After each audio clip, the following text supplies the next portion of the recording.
Assalamualaikum warahmatullahi wabarakatuh. Kami dari kelompok 4 patofisiologi, kami akan mempresentasikan hasil diskusi kami tentang patofisiologi sistem kardiovaskular. Sebelumnya saya berterima kasih kepada Ibu Apoteker Mira Febrina MSc yang telah memberikan waktu dan kesempatan untuk kami berdiskusi terlebih dahulu. Sebelumnya saya akan memperkenalkan nama-nama kelompok 4 patofisiologi.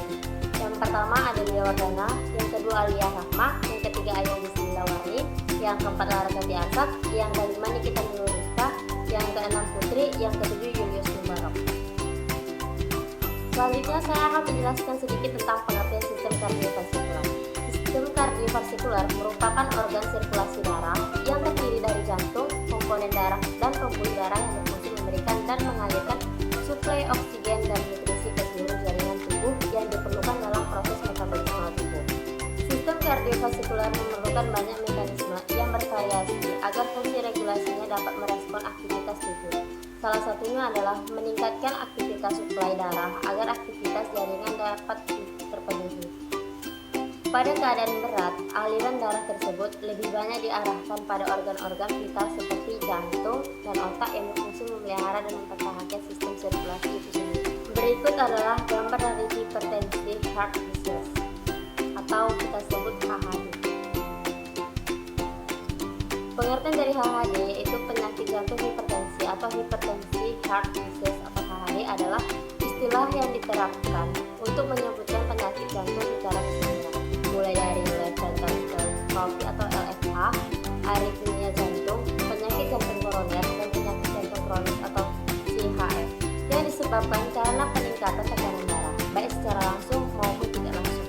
Penyakit jantung hipertensi adalah suatu penyakit yang berkaitan dengan dampak sebelumnya pada jantung karena hipertensi sistemik yang lama dan berkepanjangan.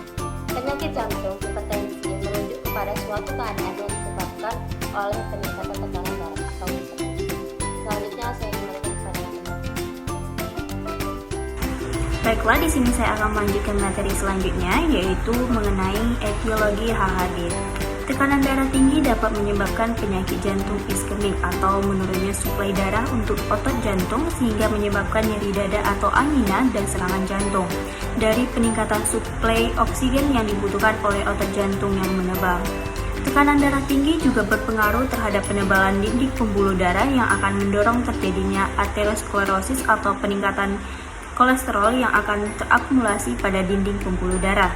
Hal ini juga meningkatkan resiko serangan jantung dan stroke. Penyakit jantung hipertensi adalah penyebab utama penyakit dan kematian akibat hipertensi. Selanjutnya yaitu patofisiologi dari HHD. Patofisiologi dari penyakit jantung hipertensi adalah satu hal kompleks yang melibatkan banyak faktor yang saling mempengaruhi, yaitu hemodinamik, struktural, neuroendokrin, seluler, dan faktor molekuler. Di satu sisi, faktor-faktor ini memegang peranan dalam perkembangan hipertensi dan komplikasinya.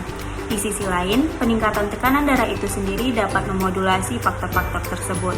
Adapun patofisiologi berbagai efek hipertensi terhadap jantung berbeda-beda, yaitu yang pertama, hipertrofi ventrikel kiri, yang kedua abnormalitas atrium kiri, yang ketiga gangguan katup, yang keempat gagal jantung, dan yang terakhir adalah iskemia miokard. Pada penyakit yang kedua yaitu TIA atau transient ischemic attack. Yang pertama kita akan membahas mengenai pengertiannya. Pengertiannya yaitu transient ischemic attack atau TIA atau serangan iskemik transient adalah gangguan sementara dalam fungsi otak akibat penyumbatan aliran darah ke otak yang sementara. Baiklah, saya akan melanjutkannya yaitu tentang etiologi. Etiologi serangan ischemic transient ischemic attack atau TIA. Tersering adalah akibat tromboemboli dari atromeda pembuluh darah leher. Penyebab lain adalah lipohyalinosis pembuluh darah kecil intracranial dan embryokardiogenik. Etiologi yang lebih jarang adalah vaskulitis atau kelainan hematologis. Patofisiologi. TIA ditandai dengan penurunan sementara atau penghentian aliran darah otak dalam distribusi neurovaskular tertentu sebagai akibat dari sebagian atau total okulasi. Biasanya terdiri dari trombemel akut atau sinematosis dari pembuluh darah Manifestasi klinis akan bervariasi, tergantung pada pembuluh darah dan wilayah otak yang terlibat. Hipoksia karena aliran darah terganggu memiliki efek berbahaya pada struktur organ dan fungsi. Hal ini terutama terjadi pada stroke dan infark jantung. Hipoksia juga memainkan peran penting dalam mengatur pertumbuhan tumor dan metastasis. Kebutuhan energi yang tinggi dibandingkan dengan penghasilan energi yang rendah membuat otak sangat rentan terhadap konduksi hipoksia. Meskipun hanya merupakan fraksi total berat badan yang kecil yaitu 2%, itu menyumbang persentase proporsional berat konsumsi O2 sekitar 20%. Dalam kondisi fisiologis, kebutuhan ditingkatkan untuk O2 cepat dan memadai diimbangi dengan peningkatan aliran darah otak. Namun pada anak-anak yang menderita peristiwa aspesial pada orang dewasa, orang mengalami stroke, hipoksia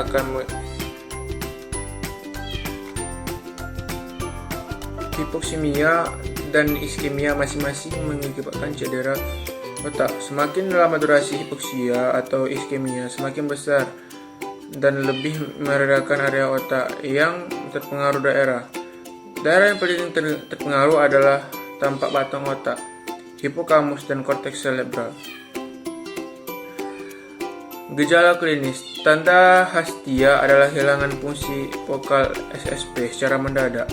Gejala seperti sinkop, bingung, dan pusing tidak cukup untuk menegakkan diagnosis TIA. Umumnya berlangsung selama beberapa menit saja, sedang jarang berjam-jam. Daerah arteri yang terkena akan menentukan gejala yang terjadi. Karotis paling sering. Hemiparesis, hilangnya sensasi hemisensorik, difasia, dan kebutaan monokular. Amaurosis fugax yang disebabkan oleh iskemia retina. Vertebrobasilar paresis atau hilangnya sensasi bilateral atau alternatif kebutaan mendadak bilateral pada pasien usia lanjut, dan diplopia ataksia, vertigo displasia. Setidaknya 2 dari 3 gejala ini terjadi secara bersamaan. Diagnosis. TIA dikenali berdasarkan riwayat penyakit. Pemeriksaan penunjang ditunjukkan untuk mendeteksi penyebab sehingga dapat mencegah replikasi yang lebih serius seperti stroke, dan melakukan pemeriksaan darah rutin seperti lead, glukosa darah, dan kolesterol. Serologi, sifilis, dan EKG dari hasil pemeriksaan dasar dan kondisi pasien mungkin diperlukan untuk pemeriksaan lebih lanjut seperti ronsen toraks dan ekokardiogram. Jika diduga terdapat emboli kardiogenik, CT dan kardial, meningkatkan kemungkinan lesi struktural seperti tumor yang menunjukkan gejala seperti TI, USG karotis, atau angiografi. Untuk mendeteksi stenogonosis karotis pada pasien TIA dengan lokasi lesi karotis, kultur darah jika terdapat dugaan endokarditis infektif. Perkenalkan, nama saya Larasati Arsat, NIM 2001025. Di sini saya akan menjelaskan materi tentang stroke hemoragik dan stroke non-hemoragik. Nah, sebelum kita memasuki penjelasan tersebut, kita harus mengetahui apa sih definisi dari stroke ini. Jadi, stroke atau cedera cerebrovaskular merupakan kehilangan fungsi otak yang diakibatkan oleh berhentinya suplai darah ke bagian otak yang sering disebut dengan kulminasi penyakit cerebrovaskular selama beberapa tahun. Nah, ada menurut WHO, stroke ini adalah adanya tanda-tanda klinik yang berkembang cepat akibat gangguan fungsi otak vokal atau global yang dengan gejala-gejala yang berlangsung selama 24 jam atau lebih yang menyebabkan kematian tanpa adanya penyebab lain yang jelas selain vaskular. Nah, untuk stroke ini diklasifikasikan menjadi dua, ada stroke non-hemoragik dan stroke hemoragik. Untuk penjelasan tentang stroke non-hemoragik, merupakan suatu gangguan peredaran darah otak tanpa terjadi suatu pendarahan yang ditandai dengan kelemahan pada satu atau keempat anggota gerak atau hemiparase, nyeri kepala, mual, muntah, pandangan kabur, dan disfagia atau kesulitan menelan. Stroke non-hemoragik ini dibagi lagi menjadi dua bagian, yaitu stroke embolik dan stroke trombotik. Kemudian kita masuk untuk penjelasan tentang stroke hemoragik. Nah, merupakan suatu gangguan peredaran darah otak yang ditandai dengan adanya pendarahan intracerebral atau pendarahan subarachnoid. Tanda yang terjadi adalah penurunan kesadaran, pernafasan yang cepat, kemudian nadinya juga cepat, gejala vokal berupa hemiplegi, pupil mengecil, dan kaku kudu.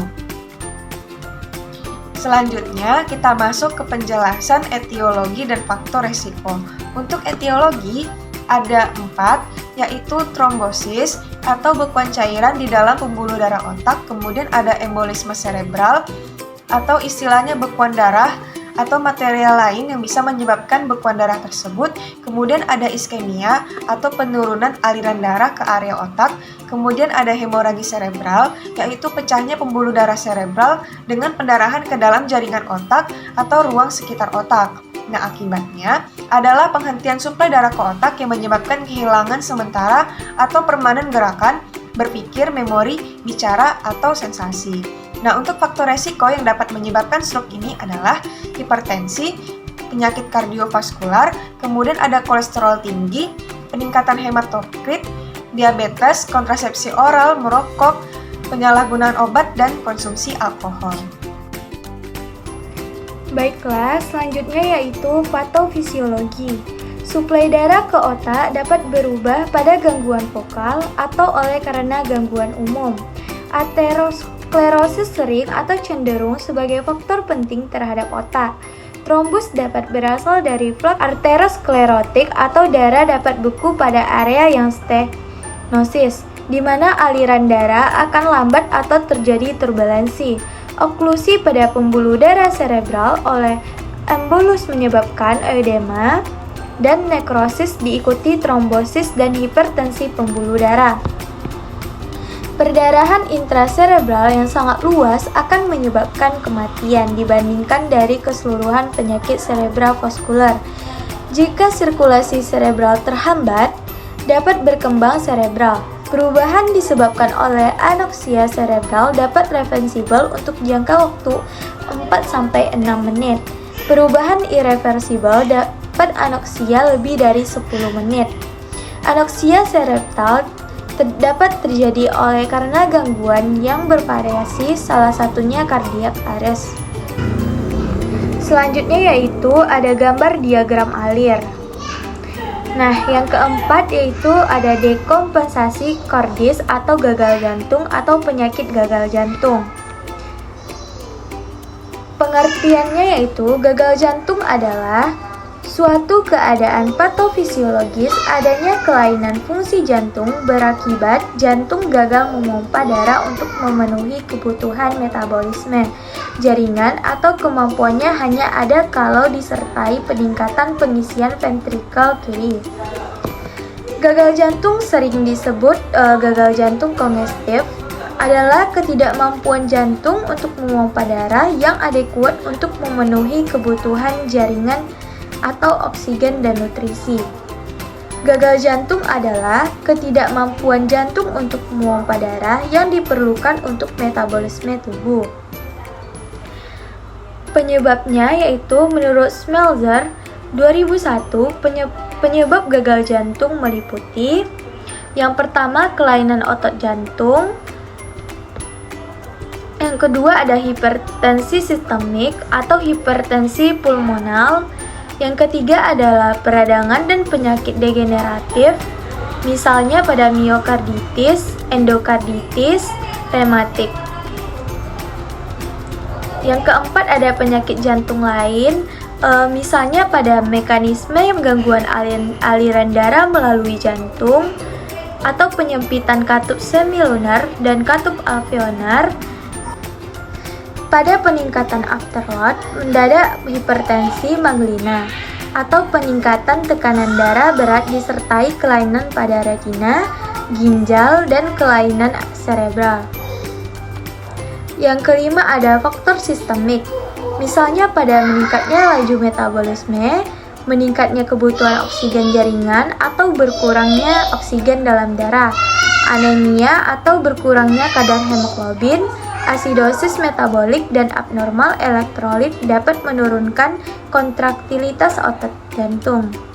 Baiklah, penjelasan selanjutnya akan dijelaskan oleh rekan saya. Terima kasih. Baiklah, selanjutnya saya akan menjelaskan tentang patofisiologi dekompensasi kordis atau gagal jantung. Penyebab dekompensasi kordis menurut Schmelzer yaitu mekanisme yang mendasari gagal jantung meliputi gangguan kemampuan kontraktilitas jantung yang menyebabkan curah jantung lebih rendah dari curah jantung normal. Bila curah jantung berkurang, sistem saraf simpatis akan mempercepat frekuensi jantung untuk mempertahankan perfusi jaringan yang memadai. Maka, volume sekuncuplah yang harus menyesuaikan diri untuk mempertahankan curah jantung. Tetapi pada gagal jantung, masalah utamanya adalah kerusakan dan kekakuan serabut otot jantung. Dan volume sekuncup itu dipengaruhi 3 faktor, yaitu preload, kontraktilitas, dan afterload. Selanjutnya yaitu manifestasi klinik.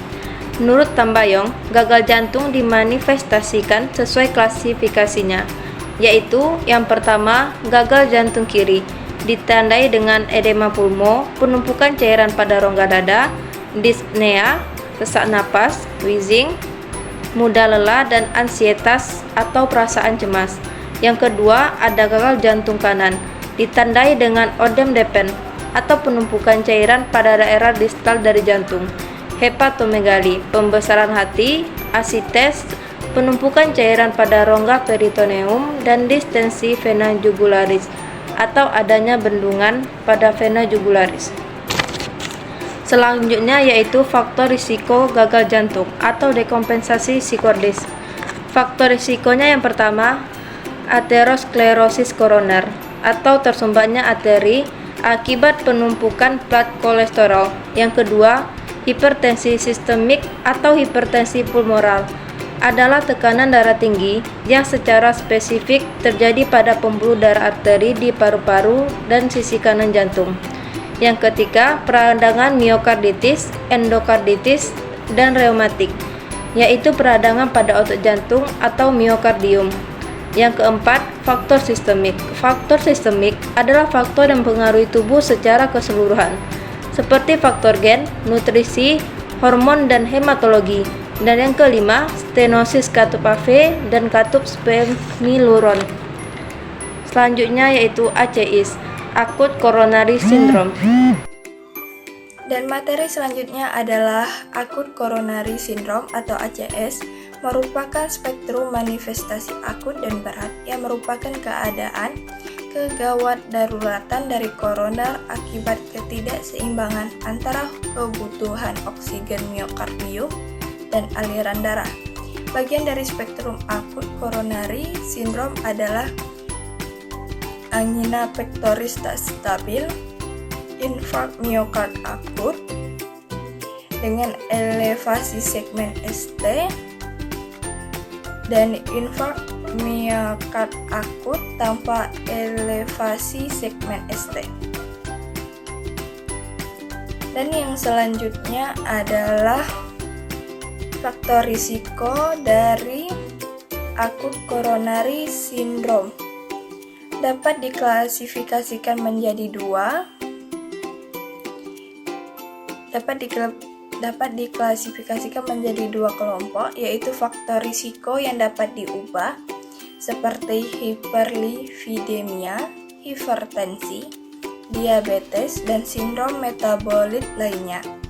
Dan faktor risiko yang tidak dapat diubah seperti usia dan jenis kelamin, di mana faktor-faktor risiko tersebut sangat berpengaruh dalam proses terbentuknya aterosklerosis pada arteri koroner. Dan yang selanjutnya adalah patofisiologi terbentuknya plak aterosklerosis. Tahapan terbentuknya plak aterosklerosis dapat dibagi menjadi 4 tahapan, dimulai dari disfungsi endotel sampai tahapan akhir berupa aterotrombosis. A. Disfungsi endotel. B. Pembentukan fatty streak. C. Pembentukan plak aterosklerosis lanjut. D. Vulnerable plakes, terbentuknya aterotrombosis. Dan yang selanjutnya terbentuknya aterotrombosis. A. Pecahnya plak aterosklerosis. B. Terbentuknya trombus. Dan materi yang terakhir yaitu diagnosis. Diagnosis klinis untable angina ditegakkan berdasarkan onset atau durasi dan frekuensi dari nyeri dada. Untable angina dapat dikategorikan menjadi rise angina, neo onset, severe angina, atau increasing angina. Perubahan EKG pada angina mungkin tidak ada dan biasanya serum kardiak marker normal. Baiklah, sekian presentasi dari kelompok kami. Lebih dan kurang kami mohon maaf dan terima kasih. Wassalamualaikum warahmatullahi wabarakatuh.